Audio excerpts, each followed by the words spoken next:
is the uncertainty. So, already the market was like super intimidating to some. And I feel like this kind of just added on to that uncertainty. So. Yeah, and I would say, echoed my own experience too. We have buyers who are really struggling to find something beforehand because the market was so hot, and then when we're all sort of in lockdown, they're wondering, well, is this going to affect prices so that I can afford something? Say if they're a first-time buyer, if they're a homeowner, they're saying, is this going to affect me if I wanted to sell? Is this going to represent a drop in price of my house? And then to top it off, we're not really seeing it yet. There has been a drop in demand because there's been a drop in show measured, and there's been a drop in listings, but they seem to intersect at the same spot. So you've got the same spot on the demand curve. That's right. Yeah, it's very interesting to see and watch, and of course everything was changing daily, so to keep an eye on that. But I agree, everything has stayed. It's almost like 75% of the business is parked, and that the rest that's sitting there is still creating that kind of urgency and keeping the prices at the levels that they were at beforehand, right? So you're listening to Realtor in Your Pocket podcast. Do you want a head start on buying, selling, or renting in Ottawa? You're in the right place. Every episode brings you great advice and insight that you can keep in your back pocket until you make your move. And now, here's your host, Nick Fundytus. That clip you just heard was from Christal Cameron, a realtor at Keller Williams Integrity here in Ottawa. You're listening to Realtor in Your Pocket, Ottawa Real Estate and Advice. I'm excited to have Christal on the show today because she and I just had the interesting experience of selling the same home, her as the listing agent and I as the buyer agent with our respective clients. In particular, I thought that Christal did a fantastic job of marketing the home while still taking steps to keep her clients safe during the coronavirus pandemic. So today, you get to see both sides of the coin of what a transaction looks like under these unusual circumstances. Enjoy the show, and if you know someone who could use a realtor in their pocket for advice, share it with them. A 5-star review on iTunes never hurt either, and you can subscribe wherever you get your podcasts. Enjoy the show.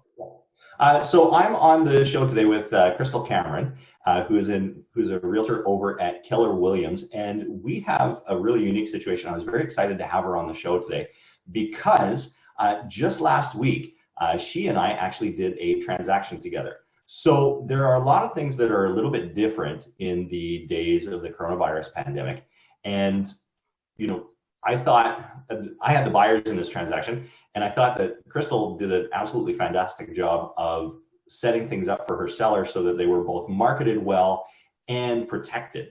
So today we get to talk about how that all went, and you get to hear both sides of it, which I thought was a unique opportunity. So Christal, thanks for coming on today. Thanks for having me. So Christal, as you know, the real estate sector has been deemed essential by the province during the coronavirus pandemic. Certainly not business as usual, though. So in general, what changes have you noticed among your clients, both those looking to purchase a home and those looking to sell one? I think the major aspect is the uncertainty. So, already the market was like super intimidating to some, and I feel like this kind of just added on to that uncertainty. So. Yeah, and I would say, echoed my own experience too. We have buyers who are really struggling to find something beforehand because the market was so hot, and then when we're all sort of in lockdown, they're wondering, well, is this going to affect prices so that I can afford something? Say if they're a first-time buyer, if they're a homeowner, they're saying, is this going to affect me if I wanted to sell? Is this going to represent a drop in price of my house? And then to top it off, we're not really seeing it yet. There has been a drop in demand because there's been a drop in show measured, and there's been a drop in listings, but they seem to intersect at the same spot. So you've got the same spot on the demand curve. That's right. Yeah, it's very interesting to see and watch, and of course everything was changing daily, so to keep an eye on that. But I agree, everything has stayed. It's almost like 75% of the business is parked, and that the rest that's sitting there is still creating that kind of urgency and keeping the prices at the levels that they were at beforehand, right? So yeah, I had buyers 2 nights ago on a row townhome in Orleans that had 16 offers on it. As soon as you say row home, I'm like, oh God. It's you know exactly what happened. Yeah. So there always seems to be a market for that, that three bedroom, 2 bath, 2.5 bath row home, Yeah, it's a challenge. Especially if it's in the range of about $400,000. So. Oh my gosh, yeah. Very challenging. Yeah. So I'm excited to interview you today. Since you and I actually just worked together on a file earlier in the week, as I said, you were representing the seller, and my buyer clients offered on your seller's home, which actually attracted a few offers. There was 4, I think. 4, right? Yeah. So my clients gave the successful offer in the end, and they won. So what we have here is an interesting opportunity to see both sides of the same coin. So what a purchase looks like for a buyer and the seller. So since the work for a listing starts way before I'm ever involved with a buyer, can you tell me a little bit about what it looked like to prepare the listing? Yeah, I mean, I would definitely say this one was a little more slowly coming to the market, just because like you say, I still felt that pressure of the demand for it. And I just wanted to make sure that when we were going to market that we had everything covered. So what I basically did is I did specific research on the pandemic period. So I think at that point it was probably at 3 weeks or so. And I kind of pulled all that up, and I actually called each realtor that had done sales throughout that time period and successfully achieved the market value, and talk to them, what worked, what didn't work, and kind of had challenges they faced and how they dealt with that. And it's funny you mentioned 2 sides of the coin, because even on the buying side, I was on the buying side a couple of times during that period, and I would just take notes on everything that was happening to ensure that we could tailor that to them in particular. And just make sure that we kind of had all of our ducks in order before actually getting to market. Yeah. You said a couple points there that I just want to stress for anybody listening. Yeah. Was number one was that you were researching specifically on that time period, because and then the reason for that is because what you'd seen is that we're in a whole different new period, and the only way we could really get a good accurate sense of values was to pull things that were super recent. Because you went back 3 months, it was a different market. You went back 6 months, it was a different market again. Even January, if you recall, but right before the pandemic, I mean, we were seeing crazy inflations. Like it was so insane. So I just wanted to pull that area to see, and I was pleased because, I mean, like you say, the sales, I was in one bidding war and it went 100K over.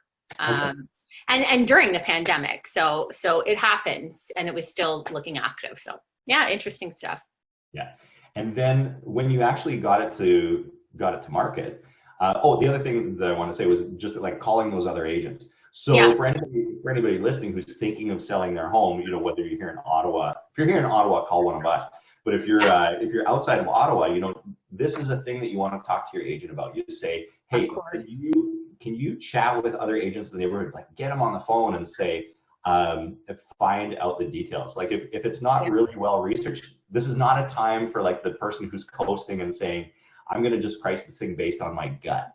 Yeah, no, it's not. And I think too, the whole, getting it onto market and let's get these buyers, like, it's not like that. You really do have to be careful. I mean, you always did, right? Like we always did our research, but I think even more so now than ever, just make sure speaking to realtors directly gives you that direct feedback of what's going on. So yeah, it's kind of like every time you have a listing, it's kind of like you're at bat and you have the experience of experiencing the market. And by talking to a few other realtors, you get a few extra at-bats, or like at least a few practice swings. Right. And I must say, if I could, each realtor, I mean, some of them I had no idea who they were. And every single person was, happy to give that time and talk about it. So that was also fantastic to see. Like, I think I mentioned to you, but throughout this period, I felt a lot, because we're trying to work together for our clients throughout this time that none of us are familiar with. Right. So that was great. Yeah. And I'll probably title this episode like Conversing with the Enemy or something like that.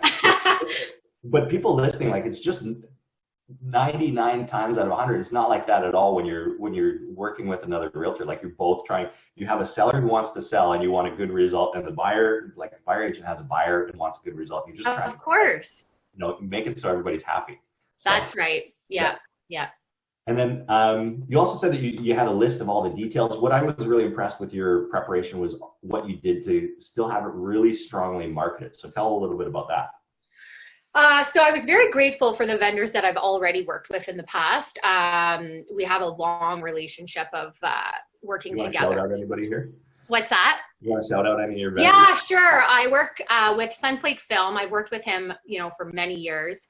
And then actually what was different about this listing that I haven't had in the past, we did the Matterport. So we did a 3D walkthrough. Again, my clients and we were speaking daily, and things were changing daily. And I expressed to them that this could happen. So we were originally only going to do the 3D walkthrough and then we decided, we do want to have that extra marketing to add that video in there. They also did the floor plans that were available, which is not typical for listings. However, I probably will do that from here on in. It's funny because a lot of what I've done for this listing, I'll probably bring forward without the pandemic.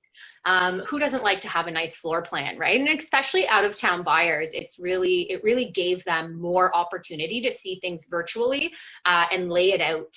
So each vendor went in for a very short amount of time. We had a third party kind of agreement that they'd go through with regards to COVID, and they had a very short time frame, and they were on their own, going through and getting the work done. So they did fantastic. Yeah, we thought it was excellent. So my buyers were a couple, and they had a brand new son. Like he was 2 months old. He's still baby. He's in the larval stage. Yeah. We'd be on a Zoom call with them, and he'd be, somebody would be bouncing him, sort of thing. Yeah. And so for them, like it wasn't a thing where they felt good about getting out to go see something in person. So the showings we had done were virtual showings, and the 3D walkthrough and the video and stuff for your listing was a big deal, and it made a big difference. And it was actually, well, now that it's all firm, I can say, like when that one came up, they flagged it first. They saw it come on first, and they said, "Hey Nick, I think this could be the one." I said that before we set foot in it. Right. So, and that's great. That's what the 3D walkthrough and all that was done by Flex Media. She's also fantastic. But yeah, that is what the goal was, is to just, that home has a fantastic, it was my listing, so when I talk about it, but it had such a fantastic vibe. So we were in a position where, we can't have as much foot traffic in, but we knew like the inside of, like, we wanted to kind of showcase the feeling of that home. So I guess it worked. Yeah. So I already talked to you about the evaluation of the home, but we'll go with that. But then listing paperwork. So for somebody who hasn't sold a house for a while, or who's never sold it, you may think of, the realtor showing up at your house with a briefcase, or whatever, and taking out paperwork. How did you do it in this case under the pandemic? So we did everything with online signatures, and we signed, a lot of papers, because as you know, we had all the COVID papers from the other side.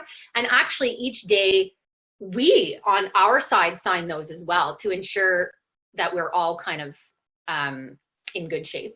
But yeah, everything virtually. I've been basically a paperless realtor since 2015. There are still, I do deal with rural properties as well. So not everybody is super comfortable with it.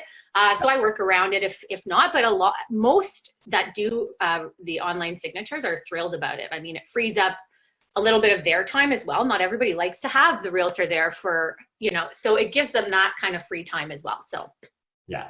Well, and then on our side, we're already if we have to make an edit or something, like we're already at our laptop. It's easy to bounce back and forth. It's amazing.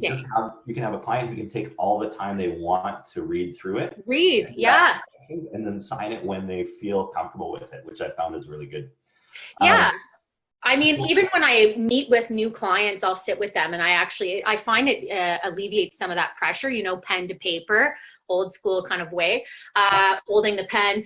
I always now am like, you have the time, if you're comfortable, you can sign at your leisure, read through these forms that we've gone through. And I find it really creates that no pressure approach. And Yeah. It's great. Yeah.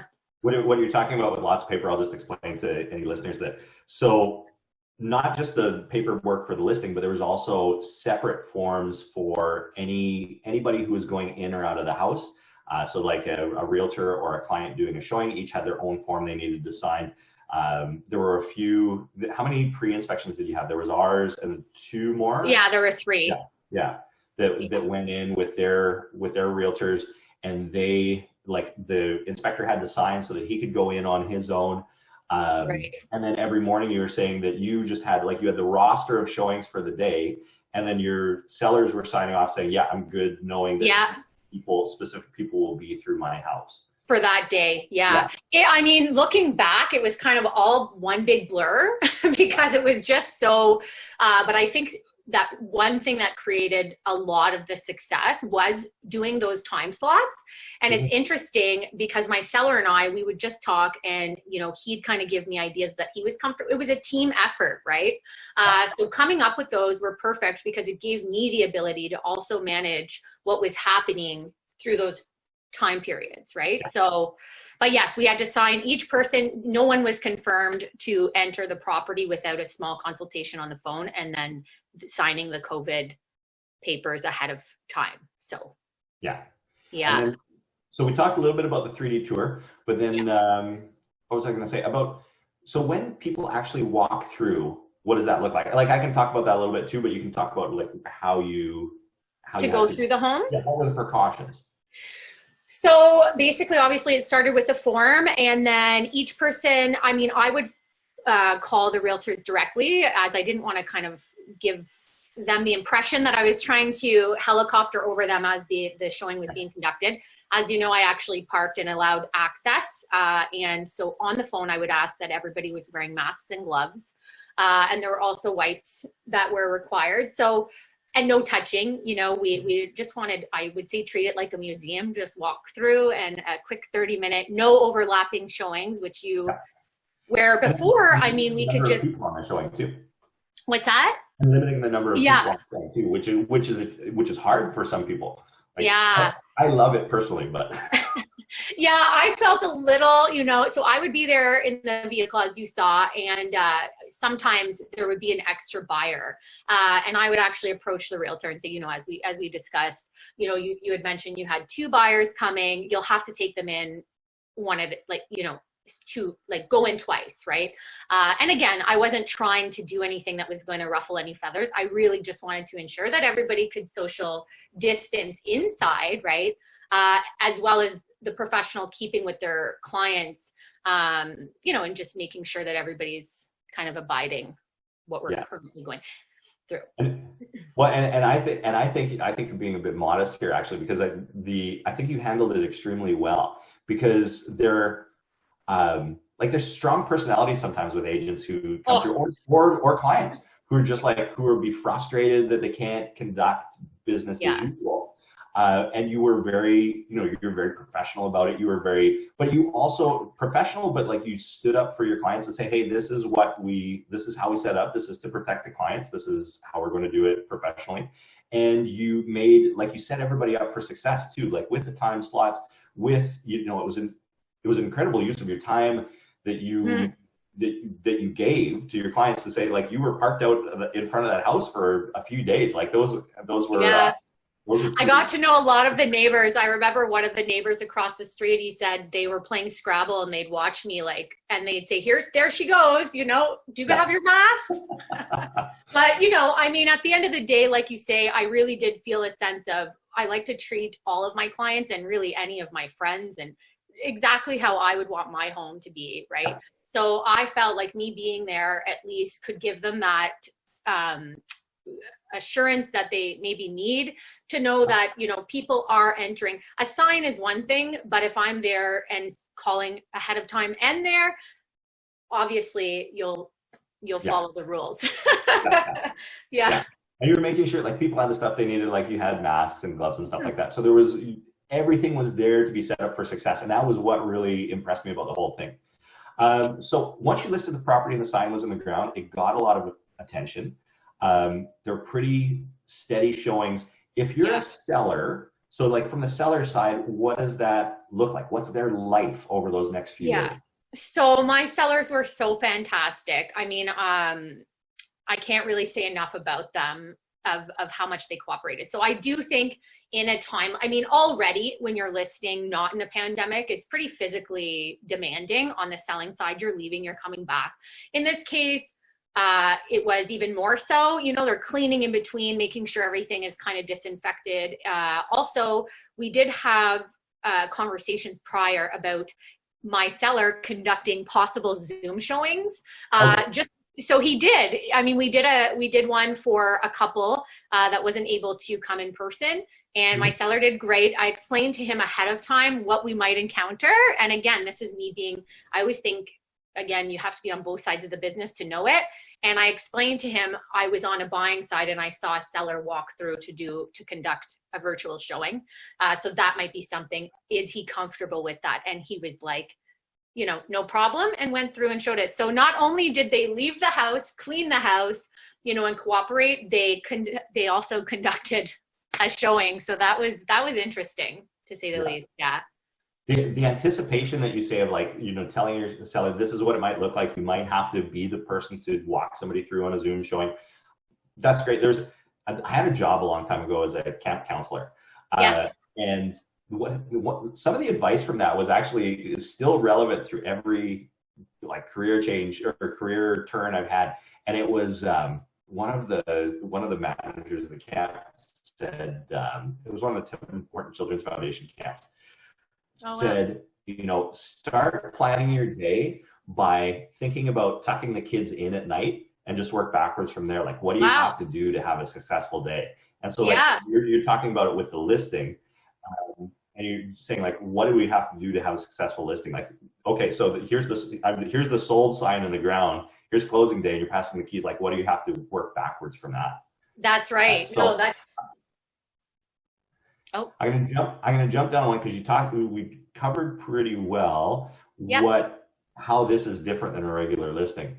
But if you're advising a homeowner who needs to sell at the moment, what advice would you give them to ensure that they're going to be successful? Like, what kind of things do you think would be easy to miss these days? So I think, I mean, the main aspect to kind of remember is just to be a little bit flexible. Things can change daily, right? So that open mind is more important, or is very, very important.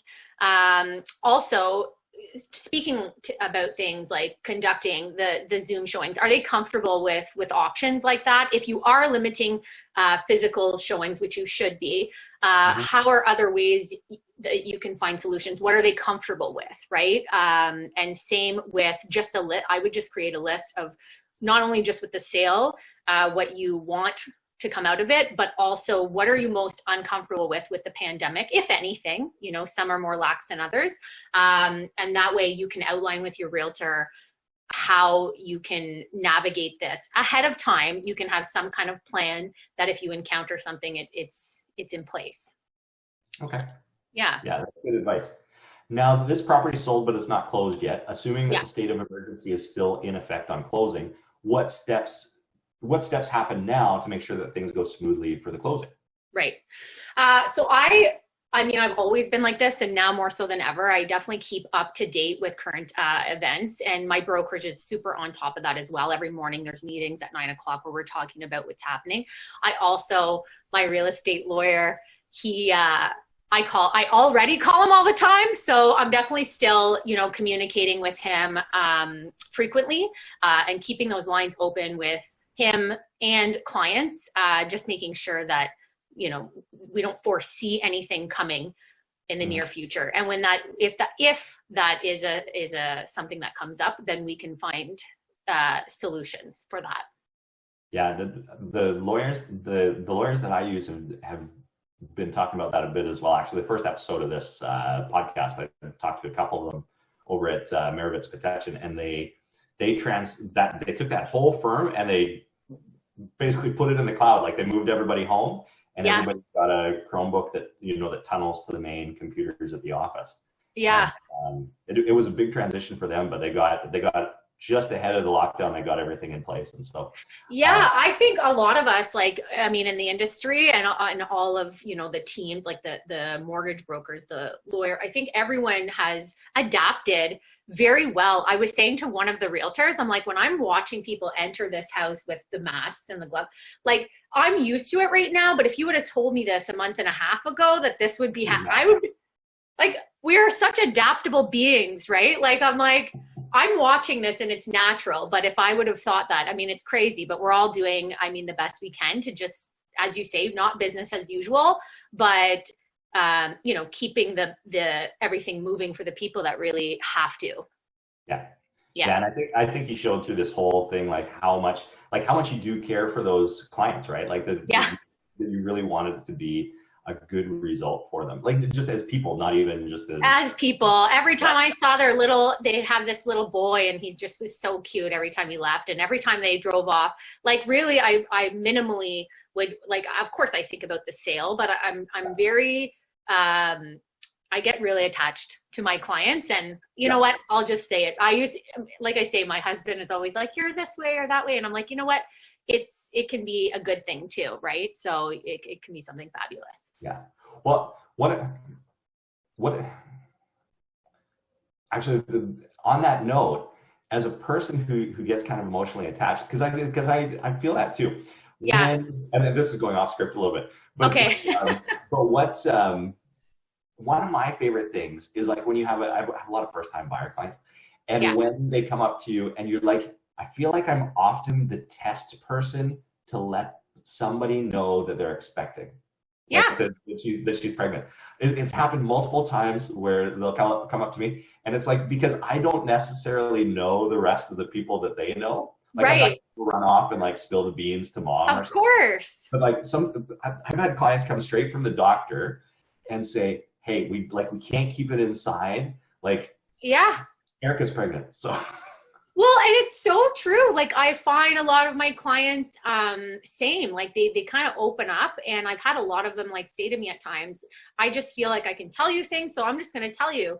And it's like you become, even any client I speak to, I'm like, just so you're aware, like we've almost become like best friends, right? Because you're in communication, and like you say, engagements happen. We're walking through the house, all of a sudden you see that sparkly. I'm like, you're the first one to find out a lot of news, right? So that's really something super special that we. I dig it. It's one of my favorite things. Yeah, me too. Definitely. Okay, well that's all the questions I wanted to have today. I really appreciated having you on today. Thanks for having me, Nick. Absolutely, anytime. All right, well I'll stop the recording there. Okay. That's the show for episode 3. On upcoming episodes, I'll be interviewing buyer agents and talking about the steps of the home purchase or the listing process. If you know someone who's thinking of making a move soon, share this podcast with them. It's available in video form on YouTube, on iTunes, and wherever else you get your podcasts. I also post regularly at my site, nickfundytus.ca, where I go deep into advice on how to buy or sell a home. You can shoot me an email at nick@nickfundytus.ca. I always love hearing from you, and I will always respond to your questions about real estate or ideas for future episodes. I'd love a 5-star review from you on iTunes, as that helps others to find my show. A big thanks to Christal for coming on the show today, and if you'd like to get in touch with her about real estate, I've included her contact details in the show notes. Thanks also to my wonderful marketing admin, Stephanie Ross, who helps produce and promote the show. She helps to keep me on schedule and make sure that our listeners can find us. Thanks to you for listening and subscribing. I hope that wherever you are, you're staying home, staying healthy, and staying safe. This has been Realtor in Your Pocket, and I'm Nick Fundytus.